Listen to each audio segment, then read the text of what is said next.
What's that? Collars on the side, not bottom. Sorry. Good afternoon and happy Easter, Hillcrest family, and who all are watching. We'd like to welcome you to our very first golf educational live session for today's segment. We're going to go over the full swing and break it down into 3 separate parts. Please don't be afraid to comment any questions or anything you want to add. We'll do our best to answer them as we go. Let's have some fun. Happy Easter. Let's get after it. Okay, so like I said, we're going to go over the full swing today.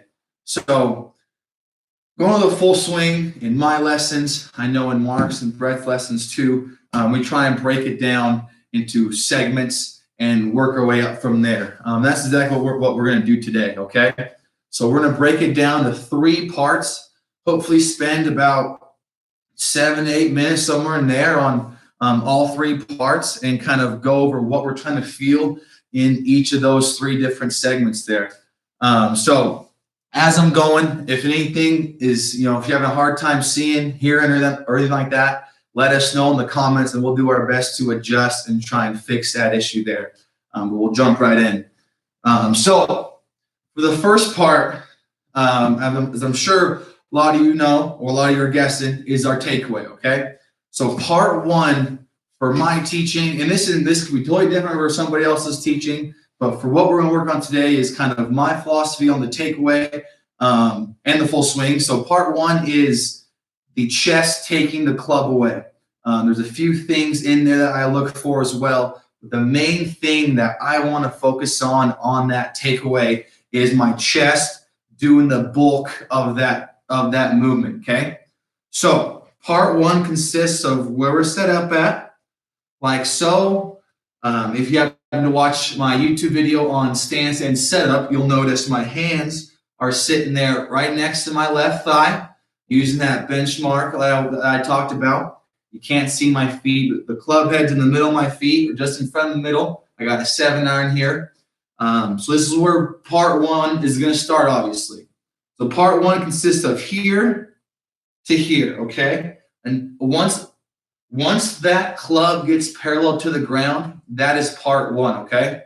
So this is what I want to work on for the next few minutes, is this motion right here, okay? All right, so we'll get into what we see and what we don't want to do real fast. So a lot of us golf professionals, we see people use their arms, use their wrists to take the club away. Meaning, I see a lot of people who start that golf swing with those arms moving first. So if you see the difference in the 2 is, here's my takeaway with the chest, and then here's the arm takeaway, not utilizing that chest and just wanting to get right to that swing with the arms. A good drill I like to use to help people who just want to pick up that club quick is I want them to stick a golf club right across their chest and hold like so, okay? Just like this. So we're going to get in our stance like we're over that golf ball, and I'm going to make a turn like I'm going to my phase or part 1. Like I'm getting to my club parallel. I'm going to just make that turn, and I'm going to see where that golf club is, okay? I want that golf club to dang near be 90 degrees from where I started. So I'm facing my target, and I'm going to turn almost 90 degrees for that part 1, okay? So I have them stick a club in their chest and just work on this movement. You don't see the arms. The arms can't do anything because I'm holding the golf club. I'm not swaying on that take back. I'm not doing this. I'm just, my waist is a swivel, and all I'm doing is just rotating, okay? And I'm seeing that club get to parallel. I'm seeing the grip of my club. It's getting to parallel. I'll stand like this. Get to parallel, okay? We want to see a little bit of a dip there. That way, because we know our shoulders are going to come underneath our chin. But we just want to do this drill repeatedly. You can do it in your house. You can do it at work, in your office. You can just sit there and just feel that motion right there. So that's a great drill I like to have people start off doing if they're having a hard time feeling that chest taking the club away. So we talked about a little bit of the subtleties with that chest taking the club away. When I have that chest taking the club away, I want to see my wrists and my hands not do too much. Okay.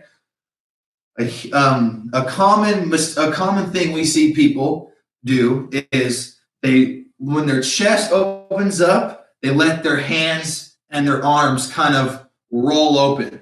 I'm not sure if you can see very well, but they let those wrists roll open to take the club back. If I were just holding the club like this, halfway down the shaft, and I were to turn my chest like so, that's exactly how I want my first phase part 1 to feel. I want it to feel like it's all in my chest and my hands and my arms aren't doing anything, okay? They're just supporting that turn and they're letting my club get back to parallel, okay?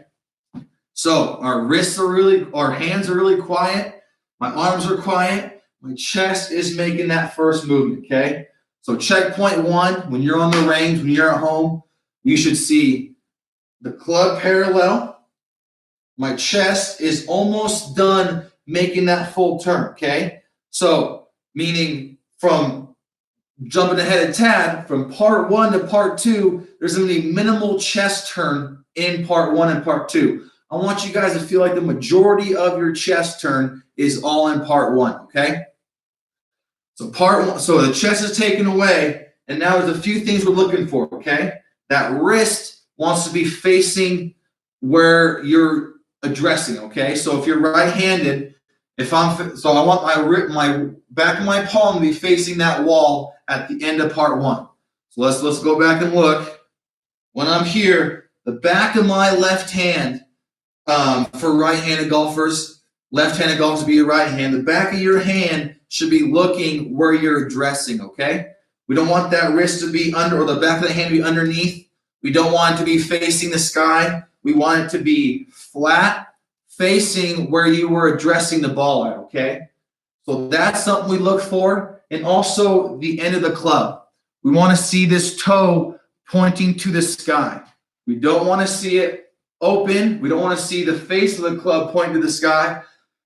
And we don't want to see the face of the club pointing down.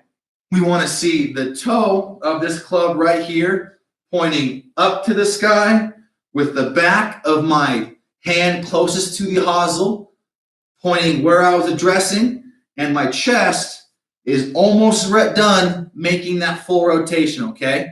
So those are the 3 main things we look for in phase 1, okay, or part 1. I'm going to use phase and part, same thing. But those are 3 of the major checkpoints I look for when giving lessons and helping people with with the takeaway. Making sure their chest is doing all the work and making sure our hands aren't getting too handsy yet and trying to roll open or trying to shut that club face closed. The chest is taking it away, doing the bulk of the work, and all my hands are doing and arms are holding that club and getting ready for phase 2. So a good drill I like to do to get that part 1 kind of dialed in is just half shots. It's not even really a drill, it's just half shots, okay?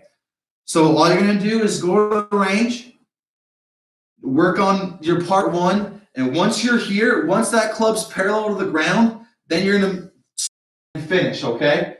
So we're just trying to feel that chest taken away. So we're here, that chest is taken away, my back of my left hand's facing the camera right now, and the in the sky. So those are the 3 things I'm looking for in part 1, and then I'm going to turn through and hit it, okay? And this is a really good drill to do to get that part 1 dialed in. Just constantly doing that. The biggest thing is contact. You just want to see that ball come off the club face clean and just go right down our line. It shouldn't go very far, obviously. We're not trying to see some ball go 100 yards down the way. We're just trying to make good contact and get the ball started on our line. So again, we're just trying to feel that chest being taken away first. Chest takes away. Back of my left hand's pointing to you. Toe to the sky. And we come through like so.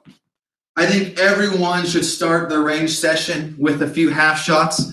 Doesn't mean they're going to. I know that's my routine is I'll get on the range, just get my takeaway down, get the feeling, get the rhythm, get the motion going. That's a key part to my practice sessions. And it's something I think that every golfer could implement is using those half swings. Something super easy. You don't need anything to help you with that as far as alignment sticks or training aids. Shots with my students. They always take to go from half shots to full swings, so the half shots are always so good. So I'll just do it one more time. Part one, when the club gets parallel to the ground, it's the chest taking it away. As you can see, my arms didn't move at all. My arms moved because my chest pulled them back. My chest took that club away, let my arms go back, and then I come through, and we'll get to the follow through on our last part. But that's part one, guys. Gave you some key parts that we're looking for in part one. Main thing is feeling that chest. Again, club across the chest and the arms, feeling that chest being the catalyst, okay? I'm going to say the word catalyst a few times, meaning being the main proponent, being the starting thing, being the lead of that swing is that chest taking it away, okay? Right here. And this is something you could do in your office, at home, quarantine, great time to do it. Just get this movement down. I speak for a lot of golf professionals when I say helping people make a proper turn is something we help with almost 90% of our students. We try and get that initial takeaway down. And if you can get that chest working and get it going early, you're going to see a lot of benefits in your golf swing. Okay, so now we'll go from part one to part two. Unless I have any questions, I hope I didn't go too fast. It looks like we don't have any questions so far, so I'll jump into part one, or part one to part two, and we'll go from there. Okay, so the club's parallel to the ground. My chest is almost fully rotated. My back of my hand is facing the camera over where I was addressing, and the toe of my club is pointed to the sky. Looks like we're ready to go to part two. Part two is from parallel to the apex of your golf swing, like here, okay? We'll do the same fashion where we'll kind of work on some key points that I look for in that part one to part two stage. Or just part two stage, sorry. So as the club's parallel and we go up, I see a lot of people who keep going with their chest to the apex of their golf swing, meaning we turn, my arms want to go up, but my chest wants to keep turning because I can't, I want to go all together. I want to rotate with everything and just keep going. That's how I hit it farther, and that's how I hit bombs, right? No. We want to be able to separate the two, okay? So once we're here and we're parallel, my chest, like I said earlier, should dang near be done rotating. So I'm not going to keep rotating as my arms go up. And what that does is that gets the club back behind you in a bad spot, being it's back here. So if I don't go up with my arms and start to separate, I'm going to get back behind me really flat and really shallow.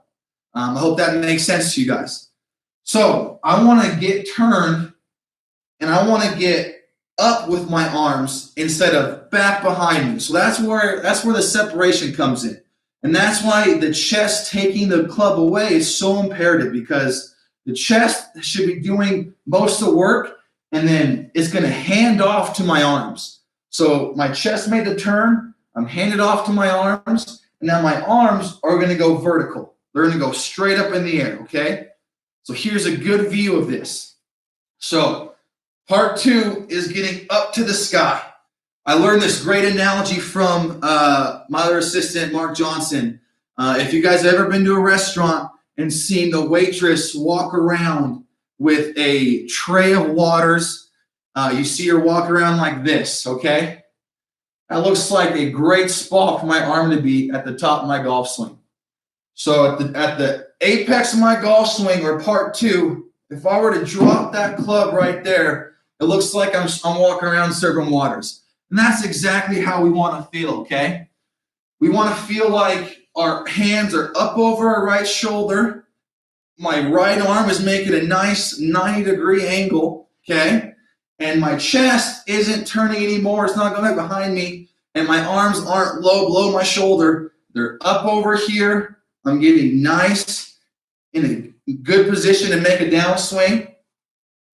And I'm ready to go with my chest, with my arms, all balanced, nice and soft. Looks like we're getting a few questions. I'll try and answer real fast.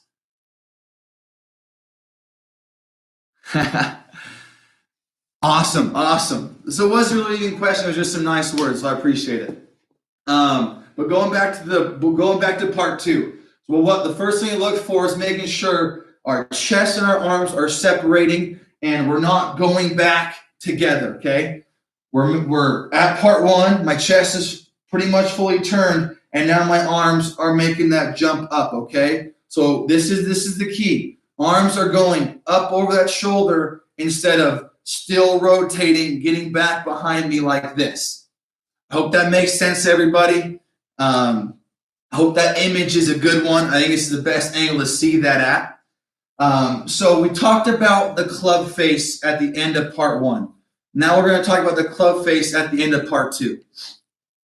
So at the end of part two, we want to see this club face pointing to the sky, okay? So, and that means we have a neutral club face, meaning we don't have a closed or open club face. So we want to see the flat of this club face, of this 7-iron, pointing up. I think you can kind of see it behind my big head here.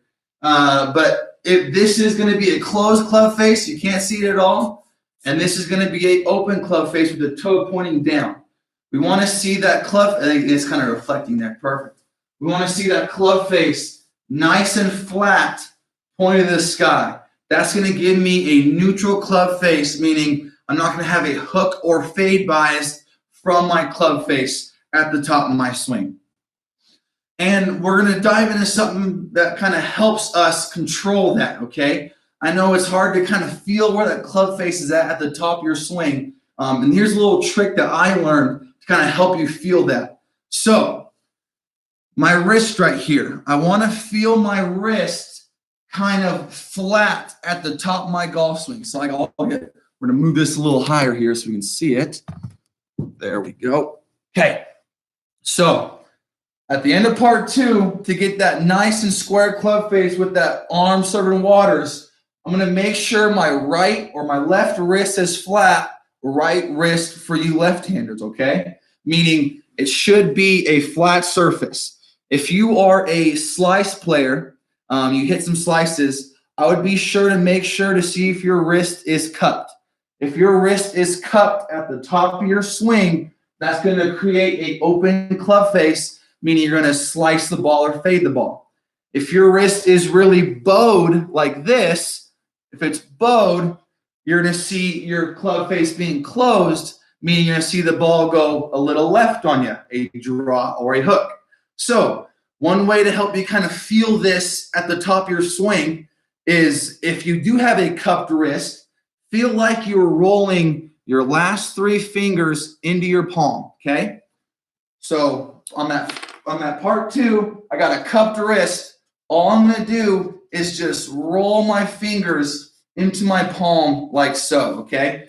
And that's going to help get me a nice and square club face at the top. And if you are a person who has too much of a bow at the top, just try and feel like you're curling a little less, okay?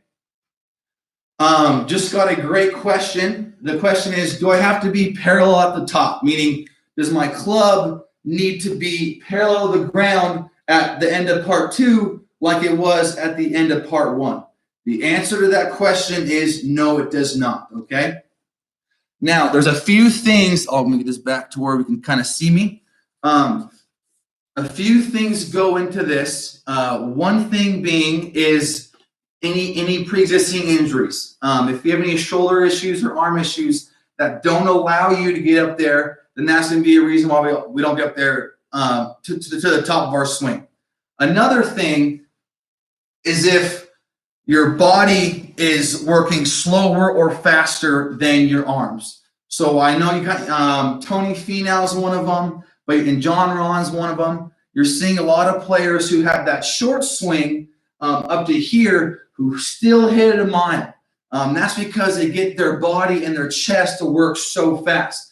And that's kind of more of a part 3 point. I'll jump into that. But no, it does not need to be parallel. As long as you've made your nice 90-degree turn, or as long as you made that nice 90-degree turn, the arms don't need to be up over those shoulders, okay?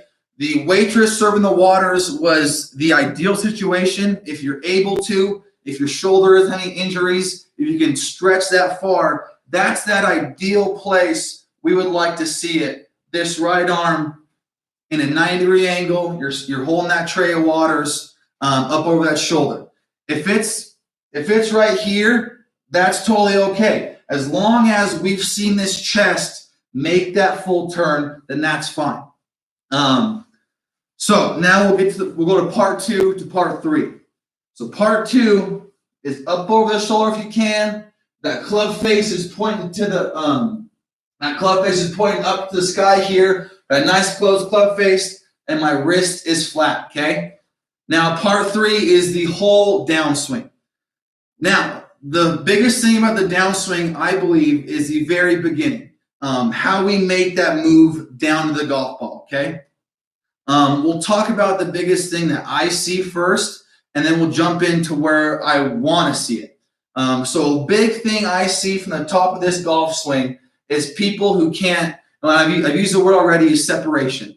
People who can't separate their chest and their arms. Meaning, when we're at the top of the swing, a really big no-no is wanting to bring your chest and your arms down together.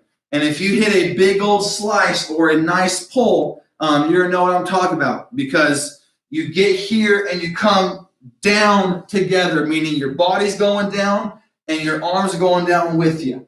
That's a huge thing we see nonstop with golfers. They hit that big slice and they ask us how can we get rid of that slice? It's going left and then just going way right. The biggest thing is swing path. They're going over the top with that open club face. So how do we get down nice into that proper swing plane? Well, we're going to let separation happen, okay? We're going to let our chest and arms start to separate. So at the top of my downswing, I want to feel like my chest is getting a head start, okay? My chest is running off. It's leaving my arms behind. Not literally, but just figuratively. So my chest is going to start to open up and get to my target. But my arms are going to run down to my hip here, okay? So I'll kind of go slow motion. So the start of part 3, I want to see those arms go down to my right hip. Left hip if you're a lefty. But I want to see those arms work down towards the ground. That's going to shallow that club out and get it into the spot where we want it to have it come through nice and straight.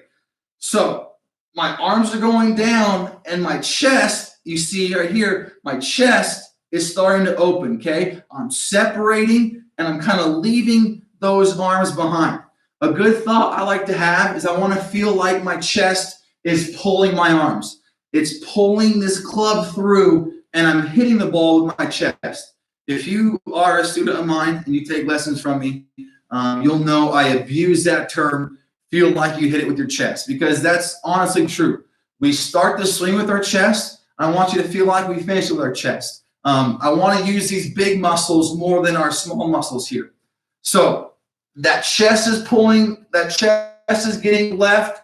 It's come through with that last rotation. So I'm here, hands and arms going down, and my left side is starting to open up, and it's coming through with my right hip as I finish, okay? A term I use for people who kind of, let's retract. Another thing I see issue-wise is people who swing from the top of the part 3 instead of using their chest, meaning they're here and their first move is they're so excited they want to get down there with their arms real fast, meaning they want to hit it from the top without letting that body work and being patient. And that's the same thing as for all you fishers out there. We're going to talk fishing real fast. I use the term casting for those who hit it from the top, meaning if you're out there fishing, you throw the line out and you cast it out. And you kind of see what my wrists do there, okay? I'm casting the line. If you hit it from the top of your swing from part 3, that's what you are. You're a caster. You're here and you want to hit it. So you get down there really fast. Well, that's going to lose your hinge in your golf swing, which is one of the key components of the whole entire golf swing is hinge/lag. So we want to make sure we just drive those hands at that hip. And a good thing that I like to use for my students, a good analogy is try and hit the ball with the butt of your grip, meaning I'm at the top of my swing. I'm going to try and throw the butt of the grip at the golf ball there. And that's going to get my arms going down my right hip, those hands going down that right hip, and keeping that nice hinge there, that nice angle as my body and chest are opening up here, okay? Kind of this feeling. I'm ahead, my chest is opening up, my hands are still hinged, and I'm coming through with my chest leading and my hands falling. Another question here is, what is a good swing thought to initiate the downswing? Perfect. Here's a great one. We just talked about the hands going down to your hip, okay? Down to your hip and letting that chest be the catalyst, being the first thing to open up, okay? So a great term I like to use, a great thought for my downswing is, well, I'll give you two. I'll give you two thoughts. First one is I like to think that my right elbow is going into my side here, okay? I'm kind of digging that right elbow into my side. And if I do that, I'm getting those hands down and kind of shallowing them out too. And I'm also not thinking about my wrists, and I'm not casting, and then I'm trying to let go and hit it from the top of the golf swing. I'm driving my elbow into my side here as my chest is the first thing to go. So elbow going into the right side is a great thought. And then the other one I was going to use was one I just said is I like to think from the top of the swing, I'm trying to hit the golf ball with the butt of my club. So I'm driving this butt of my club down at that golf ball here. And so you kind of see that angle? Awesome. If we were to pause time midway through the downswing and your butt of your club was pointing at your golf ball, you're in a great position. So as you can see, those kind of two pieces of advice are in the same realm. Whatever swing thought it is, I just want it to be something with your arms and your hands going down to the golf ball or to your hip with your elbow or the butt of the club going to the golf ball, and that being that first move instead of your arms coming across with your chest when it starts to open up to the left side. If it's simple enough for you, having the chest being the first thing to start the downswing is a great thought, but just keep it simple. If this is too much for you guys and worry about where your hands are going, then just totally think from part 3, I just want to start opening up. I want to open up and I want to leave these behind, okay? I want to separate the two. There's separation happening. I want to separate my chest opening from my hands going down. So this is not separation, and that's that over-the-top move. This is separation. My hands are going down, and I'm starting that opening up process. Can you guys see that? Awesome. Okay, so we've gone over part 1, part 2, and part 3. To wrap it up here, I'll go over them one more time, really fast, and then we'll hit one golf ball for you guys. Okay, so part 1, chest totally takes away. I'm almost done turning. That club is parallel. The back of my left hand's facing where I was addressing. The toe of my club is going to the sky. And I'm ready to go to part 2. Part 2, my hands go vertical. My right arm is trying to surf waters. My club is parallel or short of parallel. I didn't talk about this, but we want to stay away from anything past parallel. but that goes into the over rotation, kind of same realm as that. So part 2, my elbows, my right arm serving waters, my left wrist is flat, and my club face is going to the sky. Now I'm ready for part 3, the downswing. Part 3, my chest is opening up to the left side, and there's separation happening. The butt of my club is going to the golf ball. My right elbow is digging in, and my left side is opening up, and my club's coming through with my hip here. Okay, to end it off, I'll do just a quick shot. We'll see how well I've done to teaching, to do it to myself. Then I'll let you guys go and have a good rest of your Easter.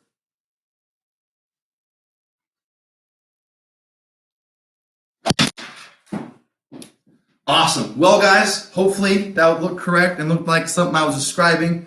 Thank you so much for tuning in. This was a blast. Had a great time. I appreciate the great questions. Hopefully I answered them well enough. If not, you can always give us a call or shoot us an email regarding the stuff we go over. So if you happen to watch this later and you want it and you miss a question that you wanted to ask, just go ahead and shoot us an email or a call. We'll help you out. Thank you so much for your guys' time. Have a good rest of your Easter. Stay safe, stay healthy, and we'll see you on Tuesday.